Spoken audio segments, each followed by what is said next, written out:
Patay po sa pananambang isang company consultant, dyan po yan sa Calambas, sa Laguna. Sakay ng kanyang MPV ang biktima ng pagbabarili ng gunman na sakay naman po ng isang sedan. Isinugod sa ospital ang biktima pero binawian din ang buhay. Sa investigasyon ng mga pulis, posibleng may koneksyon sa trabaho ng biktima ang pananambang. Bago raw po ang krimen ay may nadiskubre daw ang biktima na anomalya sa operational audit ng pinagtatrabahuhang kumpanya. Arestado ang isa sa mga suspect na nagsilbing driver ng sedan.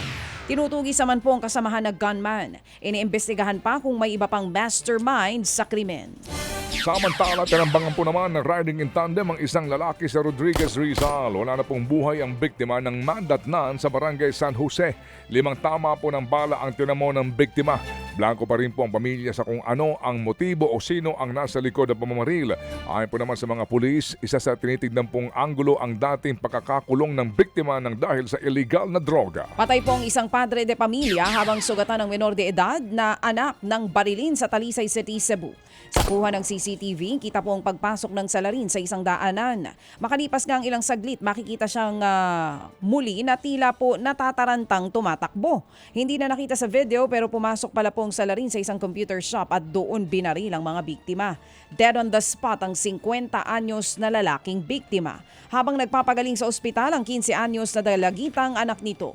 Isa sa mga tinitignang punot dulo sa pamamaril ang ninakaw daw na mga manok sa barangay.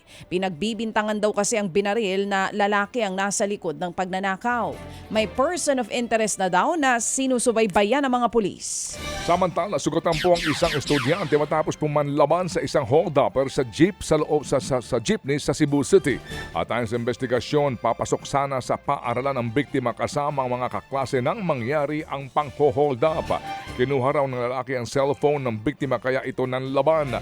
Nakatakas po ang suspect pero natuntun din sa follow-up operation.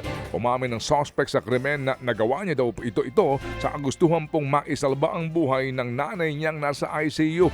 Nakakulong na ang hold-upper at maharap sa kaukulang kaso. Mabilis tinakawan ng kawatang riding in tandem ang isang sasakyan sa Santa Rosa sa Laguna. Sa kuha po ng CCTV, makikitang nakaparada ang pulang MPV nang dumating ang mga magnanakaw. Tinangay po nila ang bag na naglalaman ng 4,000 pisong cash, debit cards at credit cards. Agad ding sumakay sa motorsiklo ang mga magnanakaw at sumibat ito. Kwento ng may-ari ng sasakyan, bumaba lamang silang mag-asawa saglit para mamili ng pintura at tubig sa lugar nang mangyari po ang pagnanakaw. Tinutugis na sa ngayon ang mga salarin.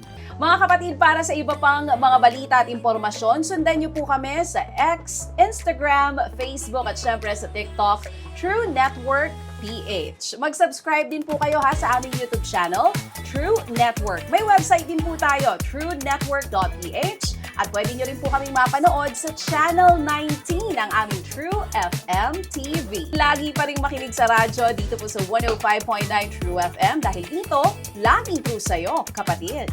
Tayo sa totoo, tunay at tapat.